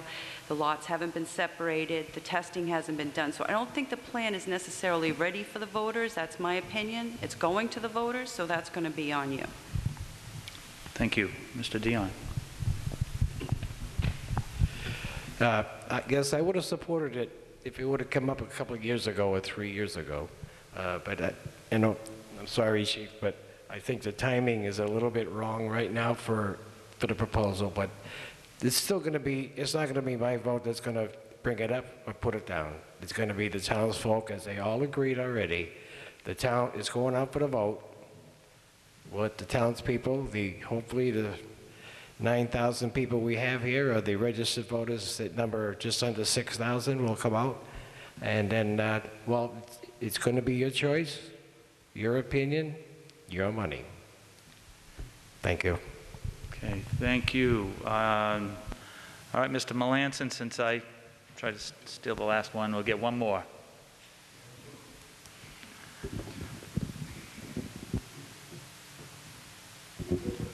One quick question to the water commissioners. What would your viewpoint be on trying to actively pursue supplying water to Ashby as an additional source of revenue, thereby increasing the number of people that are water takers, maybe stabilizing your water rates, and that's in that sort of avenue? Thank you. Okay, Mr. McEachran? Yes, I know that was brought up at one of the commissioners' meetings. Ashby had approached, and they ran some numbers, and with the piping and the cost effectiveness of bringing water to Ashby, they went the route to try to develop their own well, maybe somewhere around the center of Ashby. But personally, if we could send water up there and make revenue on it, I would not have a problem with it. It'd be good for Townsend. We do have water, and they just have to figure out how much they're going to need. But there's a big process with booster stations and pressure to get it up there to Ashby.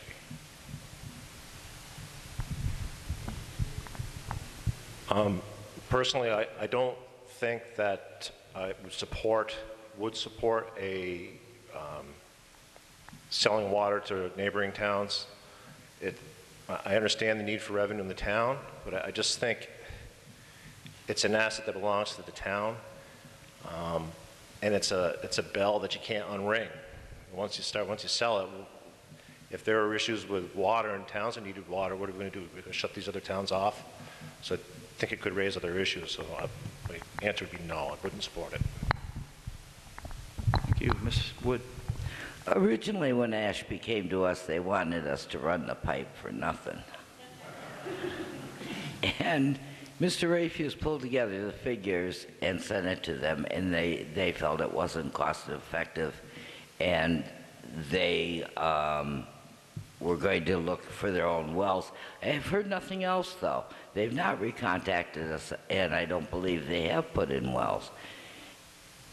The one thing that I didn't agree with is that I would support running them water, but I still think that unless we formed a region which included Ashby, then they should develop their own sources, because at some point we might not be able to supply them, and then they'd have nothing. They can't fall down on their laurels. They still have to develop something for themselves. Okay, thank you. I think that concludes the question and answer period.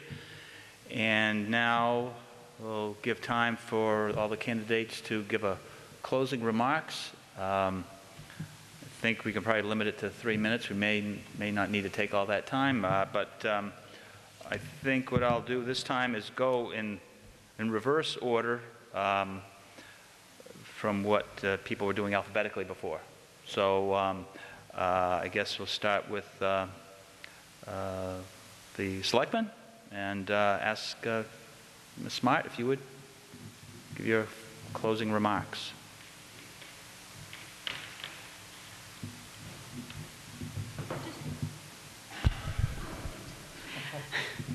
I just really like to thank everyone for coming out tonight. It really says a lot about our town that people really care the direction, and I really like to thank all these candidates. It's not easy sitting up here and answering questions, and I think the town would be fortunate to have any one of us sitting in your elected board. So I hope you'll consider voting for me, but other than that, thank you.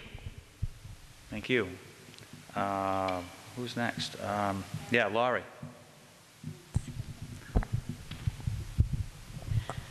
I have to ditto as well. It is, it's nice to see, I think we have more people out now than you probably had last year or the year before, so that is nice to see. One of the things I'd like to see us do maybe, you know, as my work in the Realtor Association, I'm a regional vice president for the Council of Residential Specialists, and I go out to other state chapters as a liaison. I look at a selectman's position as a liaison as well, and I think one of the things we need to do is go to the schools and talk to the kids about volunteering and giving back to the community. That would be one thing I'd like to see happen. Other than that, I bring my expertise, which I hope that would work, and that is that there is no I in team, and you need a team to get things done. You need to respect each other, you need to listen, and hopefully make the right decision. And with that, I would humbly ask for your support on voting day, the 28th. Thank you. Okay, thank you. And Mr. Klein. I too would like to thank you all for coming out this evening. My expertise, I think, is in finance, and I bring a lot of that to the table. 11 years here in public financing, as well as 35 years in the private sector. One of my other stronger suits is a facilitator. I've been very successful in helping facilitate a lot of projects in the private sector, and I've helped facilitate a lot of things within the fire department since I've been there. And I plan on, if I'm elected to the board, I plan on helping facilitate a lot of other activities that will help this community as we move forward. One of the things that I have a concern with is the taxes to especially to our elderly. Now that I've joined the elderly rank, even more so. So I would appreciate your vote on the 28th. Thank you. Thank you. Mr. Dion.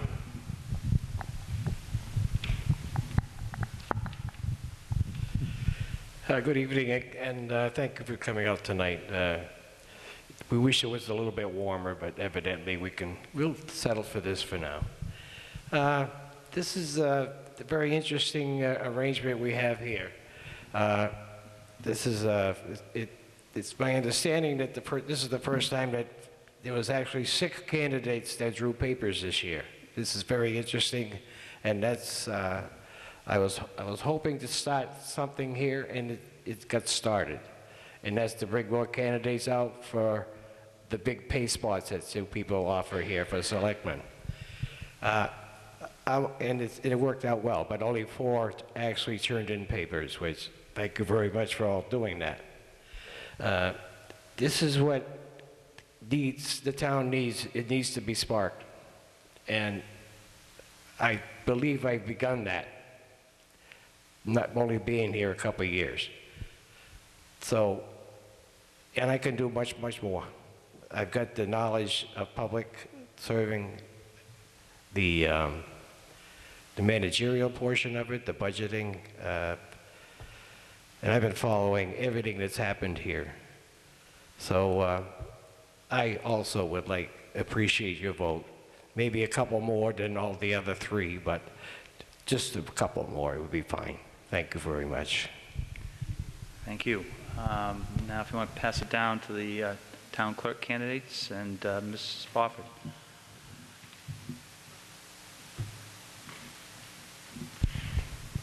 I also would like to thank you all for coming out tonight, and a thank you to Neshoba Publications for sponsoring this event. As much as I am asking for your vote, my concern is that people come out to vote. The election is April 28th. It starts at 7 a.m. till 8 p.m. And please come out and vote. Every vote counts, especially when you're at the town level. Thank you. Thank you. Mrs. Raposa. I too would like to thank you, Neshoba Publications, Mr. Barrett, and all the candidates up here. I would just say that if I am elected, the promises I can make to you is to always conduct the business in the office in a manner that will make the residents of Townsend proud. Information received by the office will always be treated with the appropriate level of confidentiality and discretion. I believe in providing exceptional customer service and always treat each individual with respect and in a professional manner. Consistently provide as much information to the public as possible by using all forms of communication, including the town website. Maintain a positive and productive relationship with other departments, committees, and boards. As cliche as it sounds, I feel Townsend is a crossroads, and we need people who are willing to work together for the good of the town, not for personal agendas. I will work every day to fulfill the duties of the position to the best of my ability. I realize people aren't always comfortable asking questions in a public setting, so if you have anything you'd like to ask, catch me after the meeting.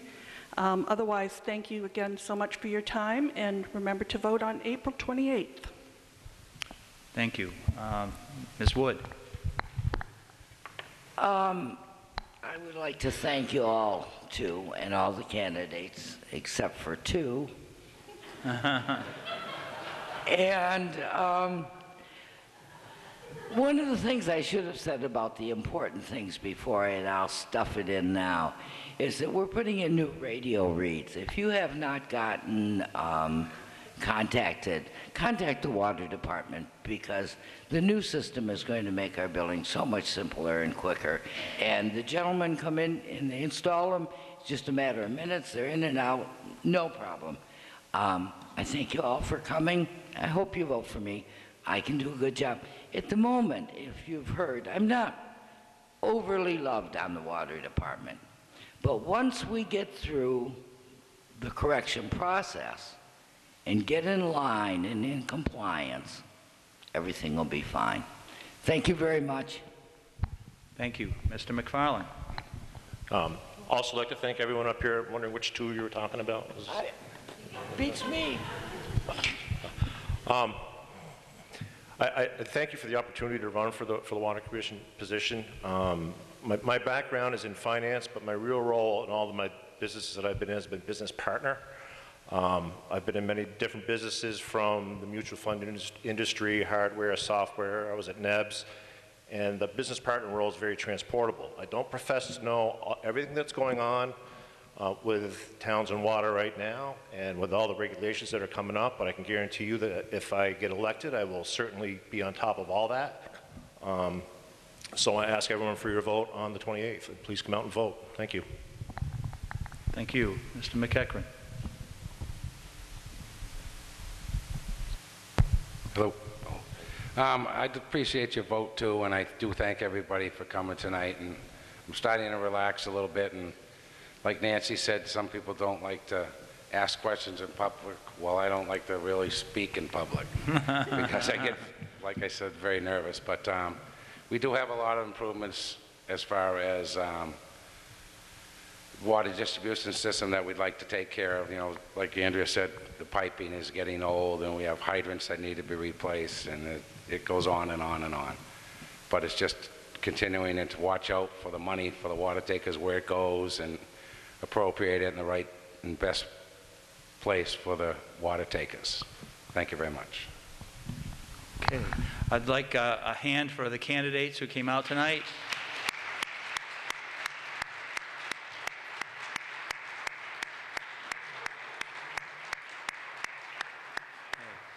All right, that concludes our candidates' night. I'd like to thank again all the candidates for coming here tonight and putting their time and effort into their endeavors.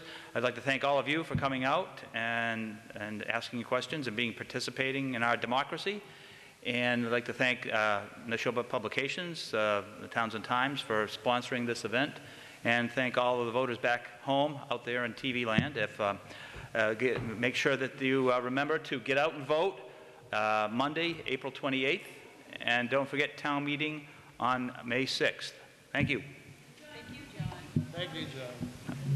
Huh? Oh. Nothing.